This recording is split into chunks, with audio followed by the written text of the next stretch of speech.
Before we preview Cowboys versus Broncos, the most comments on today's video gets a free raffle entry. Let me know whatever you want to spam, see, win, whatever it is. The most comments on today's show get the free raffle entry. Dallas on the road in Denver in what is almost a nationally televised game. The afternoon window kind of stinks. It's like a couple one-win teams, and then the Cowboys Broncos are playing, which is going to be an interesting matchup there. Dallas is the underdog, but not by a lot in this one, which certainly is worth monitoring. The Cowboys injury report, what to monitor. And again, as note, we're filming this on our Thursday live show. We'll know what the actual answers are by the time the video goes out. It'll be in the comments and the description, the full injury report finalists there. Trevon Diggs, I would lean towards not playing with his concussion. We'll see. A lot of times that recovery is closer to 10 days, which would not put him back in time for Sunday. Was in the protocol still as of Thursday. Cooper Beebe and his ankle may or may not be brought back from IR. I think we'll know more later in the week. Donovan Wilson has been managing his injuries. Kenny Clark as well should be fine. Marshawn Kneeland missed last week with the ankle. We'll see about his status. Tyler Smith, again, they're kind of managing his knee issue, but he should be fine. Denver's injury report is pretty much empty. Jonah Ellis missed last week, but was upgraded to limited in the middle part of the week, so would not be surprised if he is back out there for the Denver Broncos. So mostly healthy for both sides in this one. Let's talk matchups to watch here. Number one is, and I could have gone the entire receiving core against the entire Broncos secondary because you got an elite duo in George Pickens and CeeDee Lamb, and Riley Moss has played really good football for Denver as a corner as well. But I wanted to go with, who does Patrick Surtain follow? Does he go in the slot? Does he stick on the outside no matter what? Does he shade and follow CeeDee Lamb around? Do they, because they have Pickens and given the play styles, maybe they think he's a slightly better match against Pickens, and they try to take away Pickens with Surtain and do some shade coverage stuff with Riley Moss and rotate a safety and a linebacker against Lamb. Who does Jaquan McMillan stand in the slot and get Lamb? Surtain's awesome. This is one of, if not, I think he is the best corner in football. 8 pass breakups against 16 completions allowed. It's a 50-50 chance he's going to break it up by himself or you will catch it, let alone not catchable balls because there's no window. He doesn't get thrown at very much. He didn't get thrown at against the Giants, didn't allow a catch. He is a elite corner. So what is your confidence level in the Cowboys beating the Broncos? Scale it for me from 1 to 10. 1 on the low end, 10 on the high end. Matchup to watch number 2. There's a lot of ways I could have gone with this, but I'm just doing, in general, the pass defense for the Dallas Cowboys against Bo Nix. And the 2025 stats, I use these summer sports data here. Man coverage for Bo Nix and zone coverage for Bo Nix, not including scrambles and stuff like that, just pure drop back passes. Higher completion rate against zone coverage, way more yards, but he's had more chances. Teams typically run zone against Denver, but the yards per attempt are startling here. 5.8 against 7.0. And when we're talking in terms of the volume of attempts here, for Bo Nix and the Broncos, we're talking 61 against man, 95 against zone. The touchdowns are 5-6, interceptions are 3-1. He had Matt Eberflus out there saying, we ran man against the Commanders. It was the right thing to do against the Commanders. May have been like a coaching speak of we're not going to tell you what we're going to run each week, like we did last week, essentially. I do think you see a decent amount of zone again this week. I think given what Bo Nix struggles with, make him read it out. I don't think he's as good as some of the other quarterbacks you'll face this year are. Also of note, what Denver does downfield. This is a quick passing offense. In some ways, you wonder how much Sean Payton trusts Bo Nix out there. Under 10-yard passing, Bo Nix has the second most attempts, only completing 71.4% of those plays. He is 5th in yards, but he's 21st in yards per attempt. There have been some big after-catch plays involved here. 6 touchdowns, 0 interceptions, but only around league average in terms of the EPA per play. His air yards per attempt, under 10 yards, is 1.3. That is the second lowest in the NFL. There will be screens, and there will be many of them against the Dallas Cowboys. 10-19, the intermediate area of the field. Some league average numbers in terms of volume, but again, kind of below average here overall. He's 16th in attempts, but below average completion and accuracy rates, and 15th in yards, but 23rd in yards per attempt. A little high on the touchdowns, by the way, or a little low on the touchdowns, high on the interceptions, worth noting. EPA per play, again, is not that great. And Denver hasn't had many successes with the deep ball either. 20-plus yard attempts. Bo Nix is 25th, 25 attempts. That's 8th most. He's completing 24% of them. He is 28th in yards per attempt. 2 touchdowns, 1 interception. The Broncos are losing yards per attempt when Bo Nix takes vertical shots downfield because they are not completing throws. He's 27th in EPA per play. Don't let this be the week where Bo Nix in the deep passing game gets going, like the Panthers did with Bryce Young. Numbers aren't that different. Do not let them get those big chunk plays to probably a few different receivers, but one we'll talk about here in a second. But first, today's show is made possible by Prize Picks. You and I make decisions every day, but on Prize Picks, being right can get you paid. Don't miss any of the excitement this football season on Prize Picks, where it is good to be right. It is simple to play. You pick more or less on at least 2 player stats. You get your pick right, you could cash in. It is the only app that offers stacks. You pick the same play up to 3 times in the same lineup. You can pick more than on, say, Dak Prescott passing yards and passing TDs. We did one of those on producer Aiden's Flex Play, which is you can get 3 out of 4 right and still cash in. We went with Sutton and Lamb receiving yards. More on Sutton in a minute.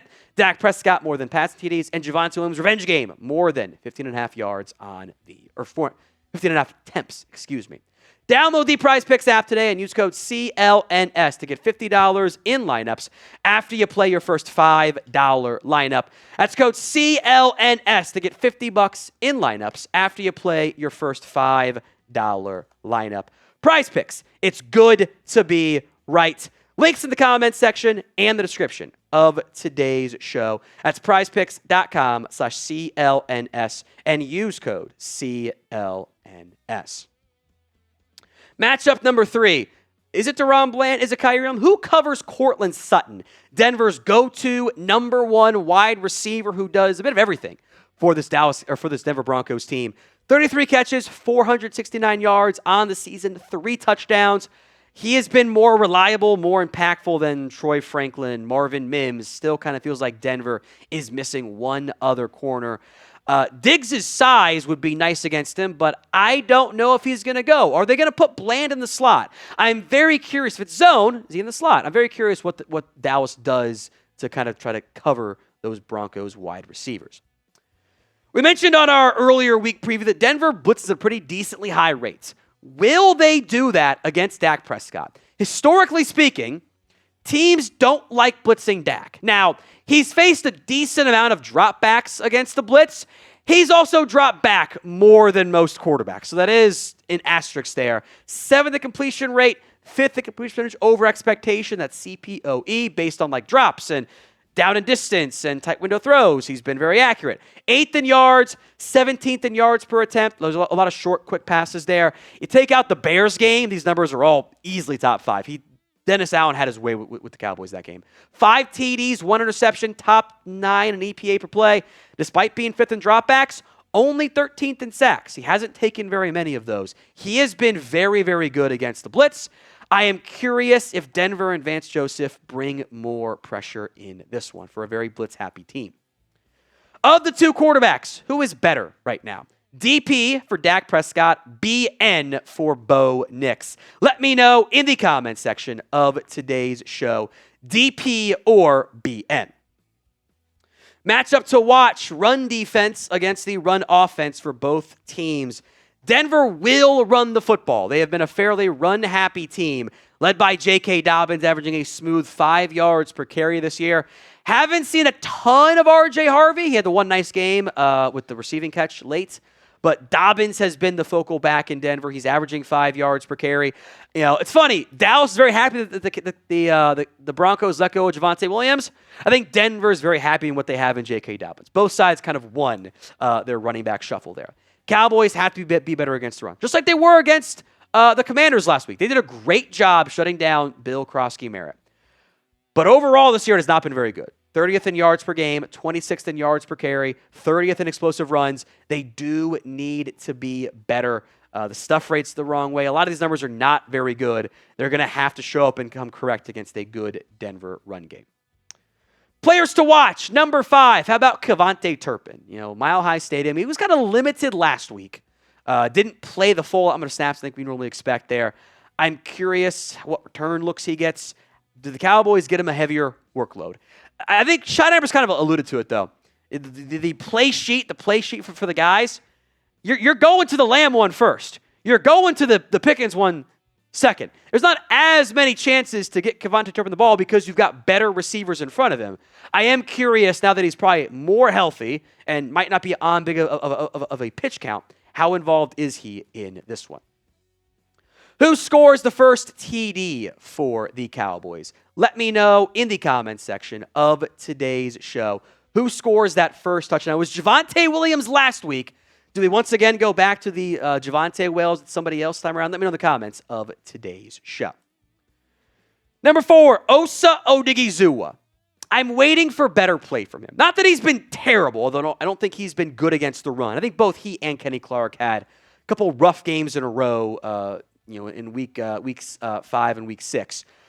The pressure rates remain high.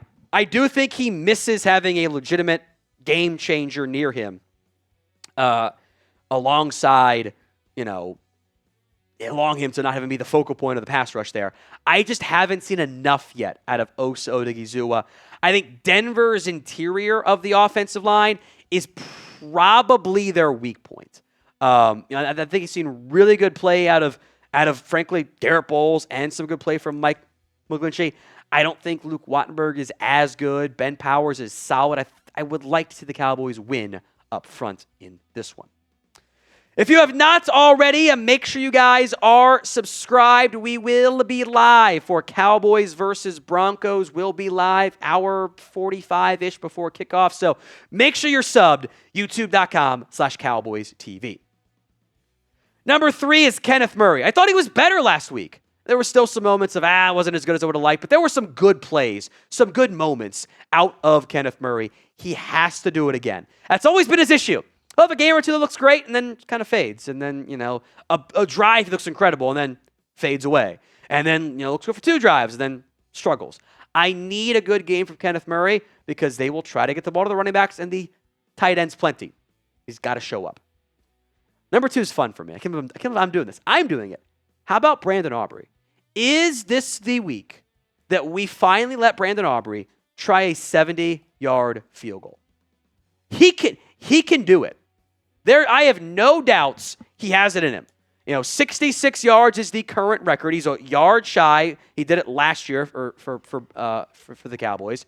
It's Mile High Stadium. The air is there. The ball will go further.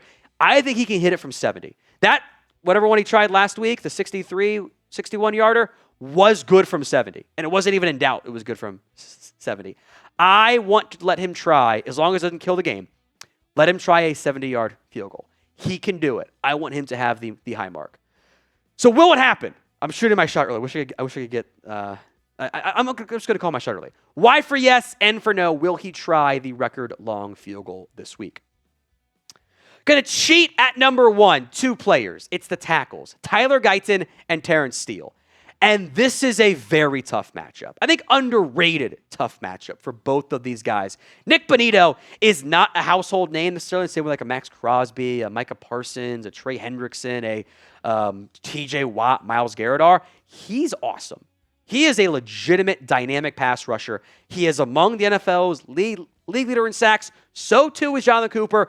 They don't flip sides, Denver's edge rushers. It'll be Nick Bonito against Tyler Guyton and Jonathan Cooper against Terrence Steele. The Cowboys have done a good job as a team of Dak getting the ball out just in time. I am curious how much help they're going to give. They haven't done that much chipping. They've kind of put them on an island more than you might expect. Those 2 guys have to have a good game, or it's going to be tough for your offense to move the ball, both on the ground and, of course, through the air.